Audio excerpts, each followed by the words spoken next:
Salut à toi et bienvenue dans Art Sensible, le podcast qui fait le lien entre le parcours artistique, le processus créatif et l'amour de soi. Aujourd'hui, on va parler d'un sujet brûlant pour tous les artistes, toutes les artistes, je pense, qui est le fait de faire face à du rejet. En tant qu'artiste, on n'est pas dans un monde qui nous favorise, qui nous met en valeur. Il y a beaucoup plus d'artistes qu'il n'y a d'artistes à succès, on va dire. Et la société et le système actuel ne sont pas propices à récompenser les artistes dans leur intégralité pour leur travail. Donc ça déjà, ça pose un peu les bases du fait que quand on s'engage sur un chemin artistique, il y a à avoir conscience que par cet engagement, on s'engage aussi à vivre un certain nombre de désagréments, dont le manque de reconnaissance, que ce soit un manque de reconnaissance financière ou en termes de notoriété,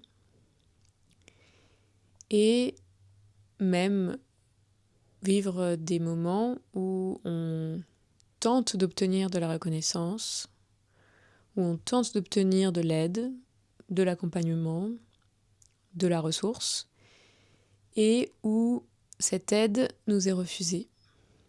Et c'est là qu'on peut vivre ce fameux phénomène de rejet. Et ce sont sans doute les artistes qui parviennent à continuer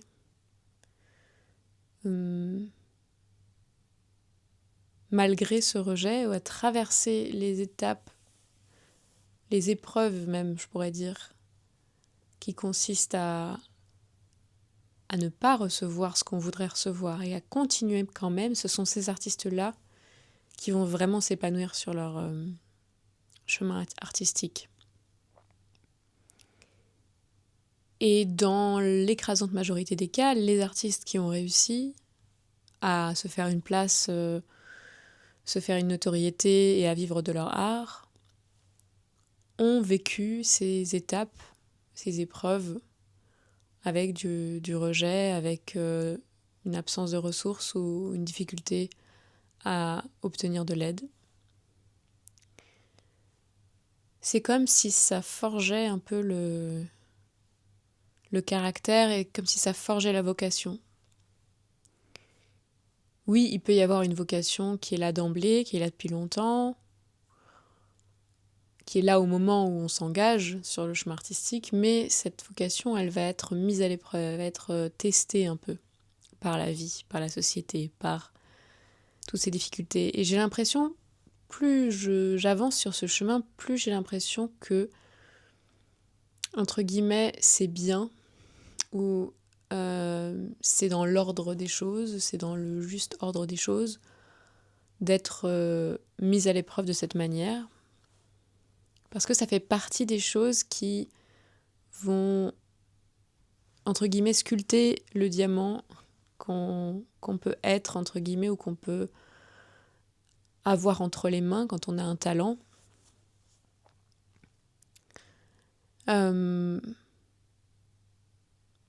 Je pense que les exceptions, qui sont des personnes qui sont montées très vite, très haut, sans passer par ces étapes, ne sont pas forcément des gens chanceux, parce que souvent, du coup, leur diamant est brut, il n'a pas eu le temps d'être sculpté, et ils sont exposés très brutalement, et parfois ça peut amener à des dysfonctionnements psychologiques extrêmes. Ça a pu en pousser certains dans la drogue, ou même pousser certains au suicide. Et donc c'est pas à prendre à la légère cette histoire de recevoir de l'attention. C'est très banalisé dans notre société actuelle de recevoir de l'attention, un peu qui qu'on soit. à cause des réseaux sociaux et du fait qu'il y a des personnes qui deviennent influenceuses assez facilement, ou qui le sont devenues assez facilement. C'est peut-être un peu moins facile aujourd'hui. Mais en réalité, c'est une expérience qui est profondément déstabilisante pour le psychisme, qui n'est pas du tout naturelle. Le fait d'être exposé comme ça à énormément de regards, à énormément de personnes qui vont réagir à ce qu'on dit, à ce qu'on propose artistiquement, c'est quelque chose de très étrange pour notre système nerveux, de très antinaturel, je dirais même. Alors que l'acte de créer, lui, il est très naturel. C'est là où il y a un paradoxe. En tout cas, moi, dans mon expérience, l'acte de création, il est intime, il est intérieur, il est personnel, et il se fait dans une zone de sécurité, dans une zone où je me sens bien avec moi-même, où je me laisse improviser, où je me laisse ressentir, où je me laisse traverser par quelque chose. Et l'acte d'exposer ce travail dans un deuxième temps, moi, il me demande beaucoup plus de travail intérieur, de doigté, entre guillemets, d'écouter mes émotions et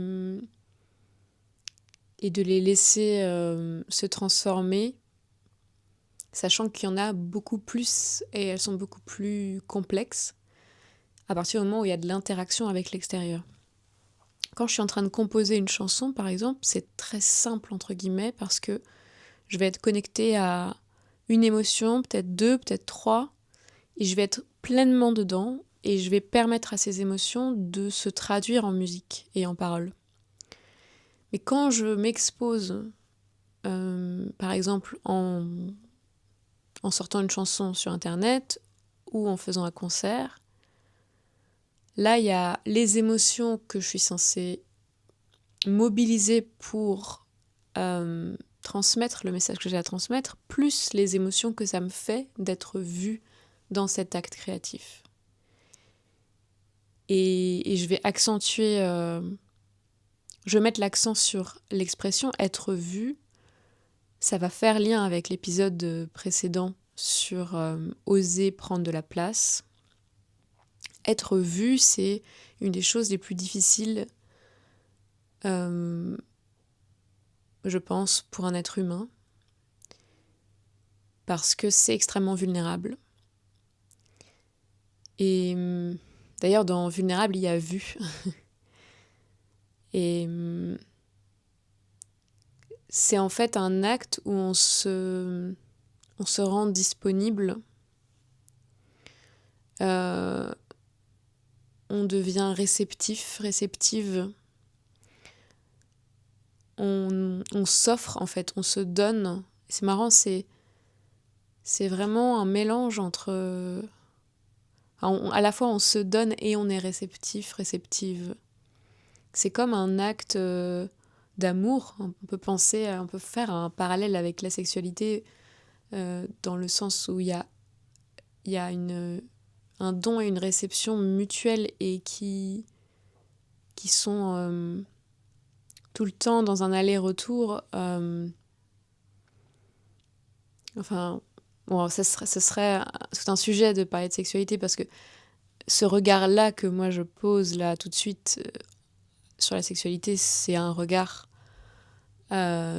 plutôt avec un biais sur une sexualité consciente, une sexualité sacrée, donc où il y a cette conscience du don, du recevoir, du fait que c'est dans les deux sens. Mais en tout cas, l'acte artistique et surtout, pas seulement l'acte créatif, mais l'acte de donner sa création, de la montrer, c'est vraiment se mettre à nu. Et je trouve qu'on voit la différence entre un artiste qui se met à nu et un artiste qui ne se met pas à nu. Pour moi, l'artiste qui se met à nu, il va avoir de l'impact beaucoup plus puissant et beaucoup plus durable que l'artiste qui se cache derrière des masques encore et encore. Et d'un certain côté, il n'y a pas à juger ces masques parce que ces masques sont aussi des reflets des masques que tout le monde porte et parce que c'est tellement déstabilisant psychologiquement d'être exposé à autant de regards que ça se comprend complètement, que certains artistes qui peut-être au départ, quand ils ont commencé, étaient plus à nu, commencent à ajouter des masques au fur et à mesure de leur évolution et de leur médiatisation. Mais en tout cas, cette peur d'être vue, elle crée un enfermement. Je regardais dehors là et j'ai une terrasse avec des bambous qui forment un peu comme un grillage. Et je me disais, ah oui, c'est un peu comme une prison, c'est un peu comme un enfermement qu'on construit soi-même, mais qui nous empêche en fait d'accéder à une connexion dont on rêve, en fait, dont on a besoin.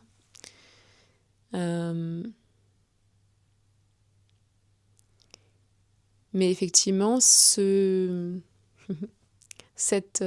grillage, il peut aussi ressembler à un filet de sécurité pour ne pas tomber, justement, si on est sur une terrasse, par exemple. Parce que si effectivement on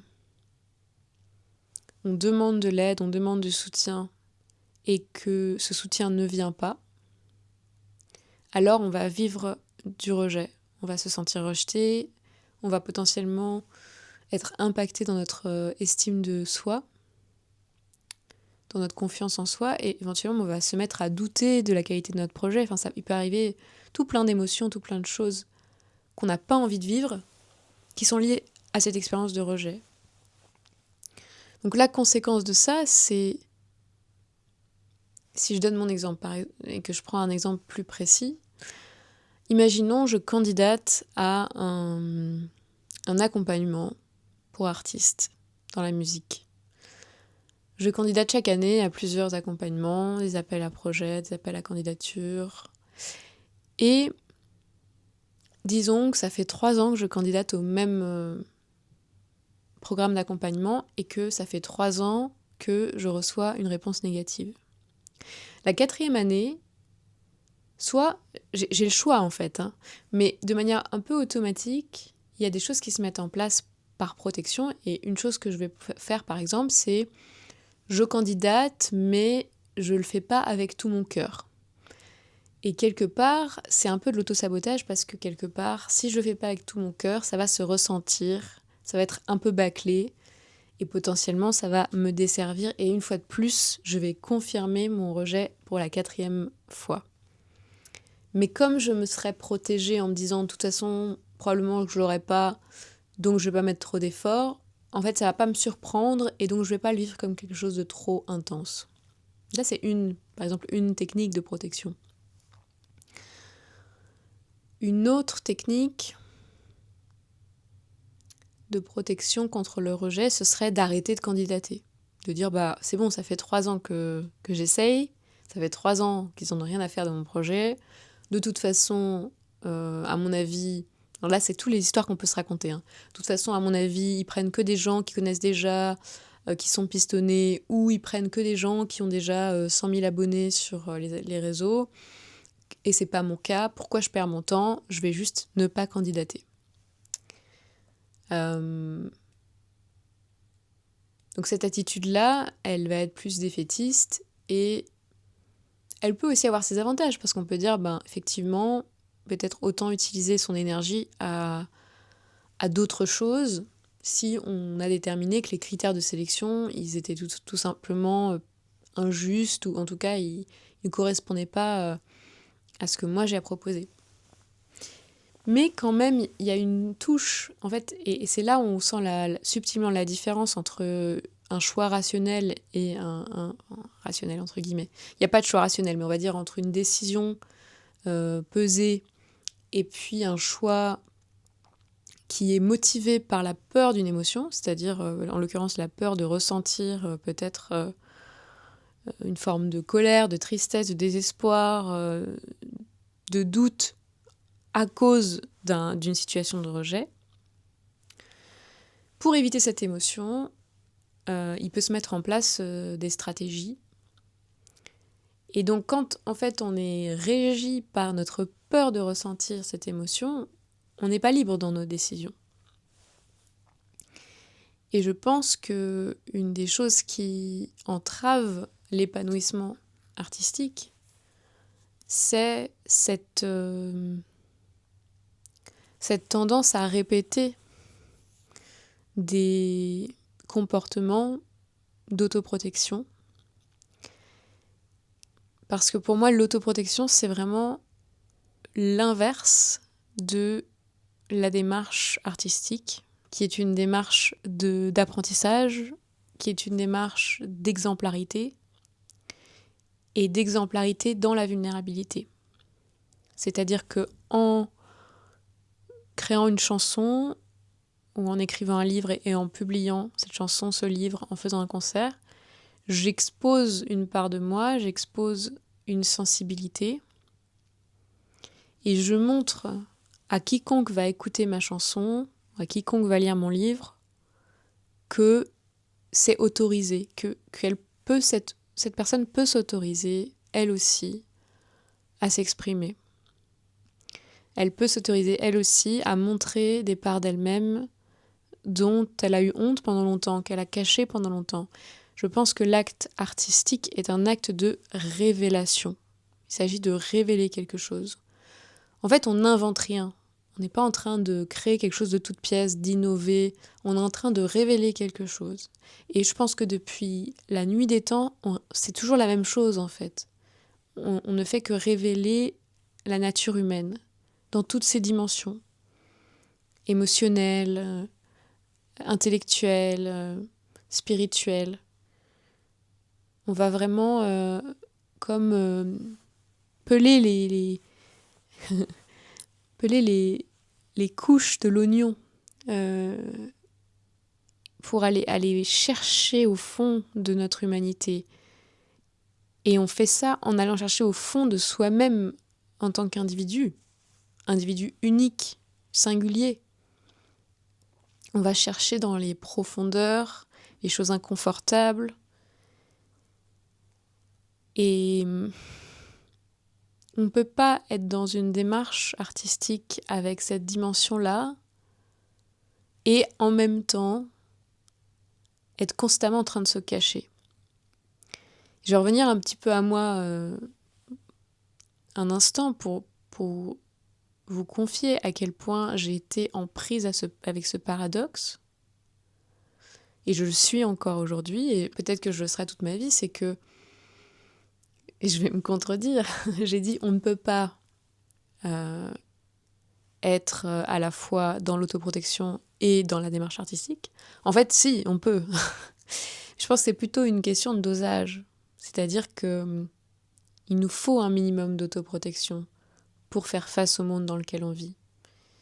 Tout comme un bébé qui vient de naître a besoin d'énormément de soins avant de pouvoir être autonome, un adulte ou une adulte a besoin de prendre soin de lui-même, d'elle-même pour pouvoir se sentir en sécurité.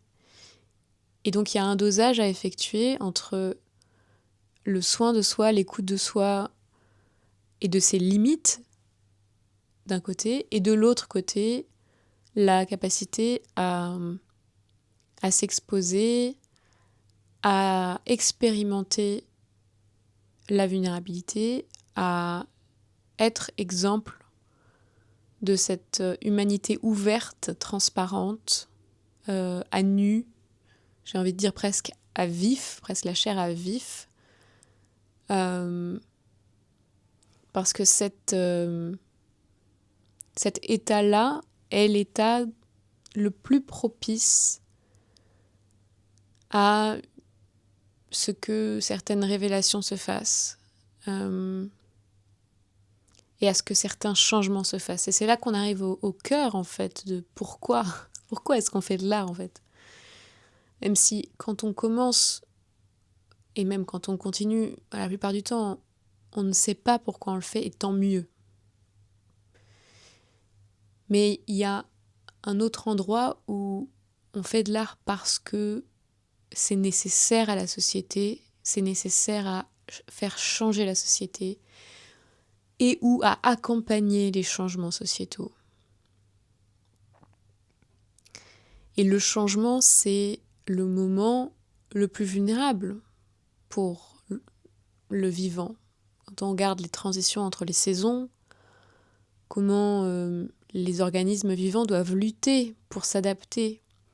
Les animaux, ils vont avoir une perte de poils ou au contraire des poils qui vont se densifier pour s'adapter aux températures.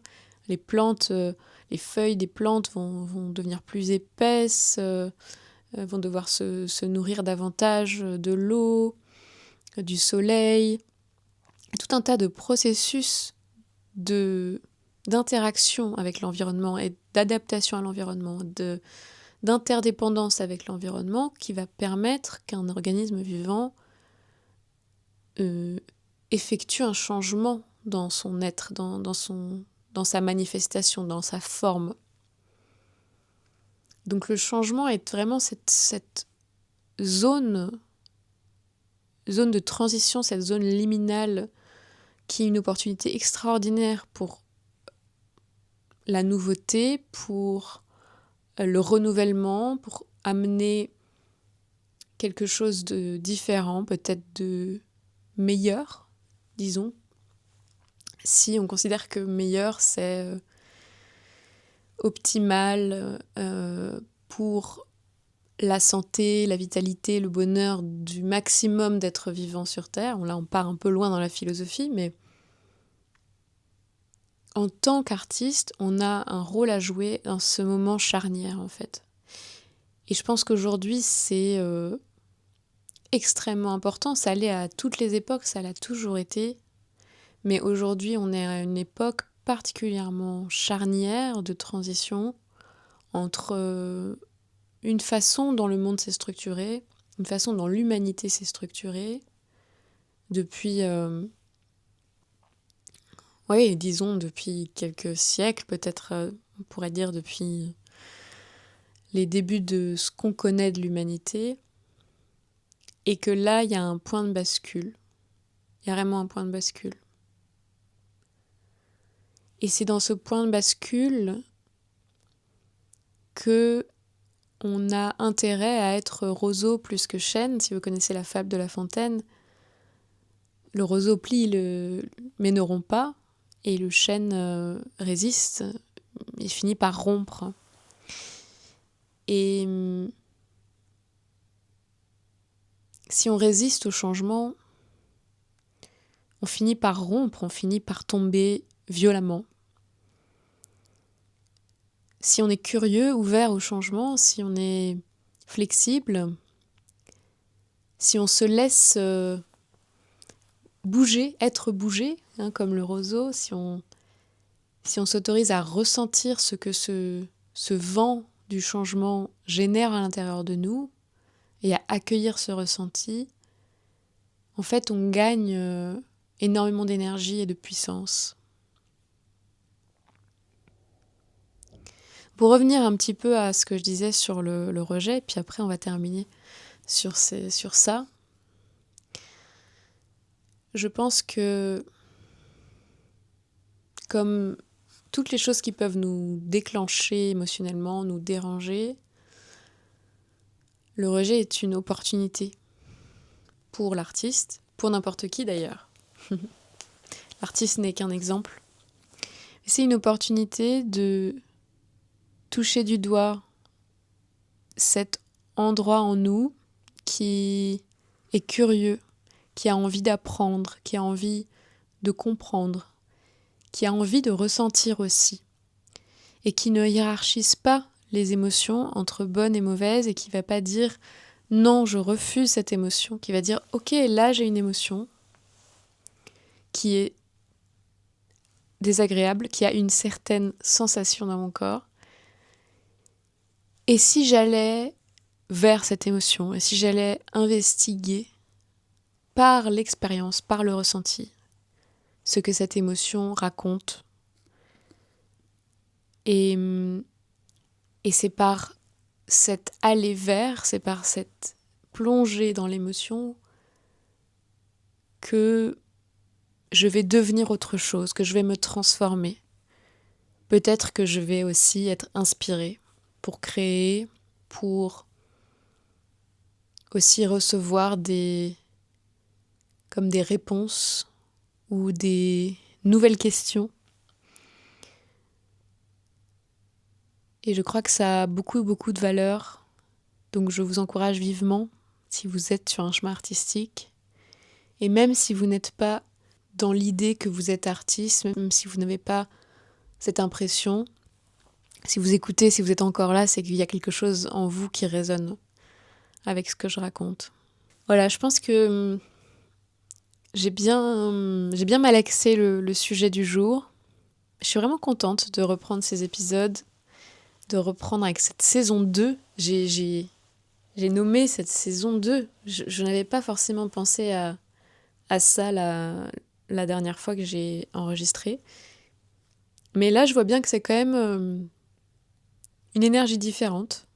Ce retour, ça faisait 1 an et demi que je n'avais pas enregistré ni publié d'épisode de ce podcast. Donc c'est vrai qu'en 1 an et demi, j'ai bien changé, j'ai bien évolué. Donc c'est une saison 2, très fière de reprendre ce parcours, cette exploration avec vous. Si cet épisode vous a plu, n'hésitez pas à le partager. Vous pouvez vous abonner sur YouTube ou sur la plateforme d'écoute où vous écoutez. Vous pouvez mettre un avis si vous êtes sur Spotify ou sur Apple Podcasts, il me semble. Une note. Un commentaire aussi, éventuellement sur YouTube. Un like. N'hésitez pas à soutenir ce podcast de la manière qui vous convient le mieux. Et si vous voulez soutenir mon activité artistique, vous pouvez acheter mon CD ou mon vinyle qui sont sortis très récemment. Et vous pouvez aussi acheter mon livre qui est sorti maintenant il y a 4 ans, 4 ans et demi même. Tu me vois, d'ailleurs tout à fait sur ce même thème de la vulnérabilité. Je vous dis à très bientôt pour le prochain épisode et ciao!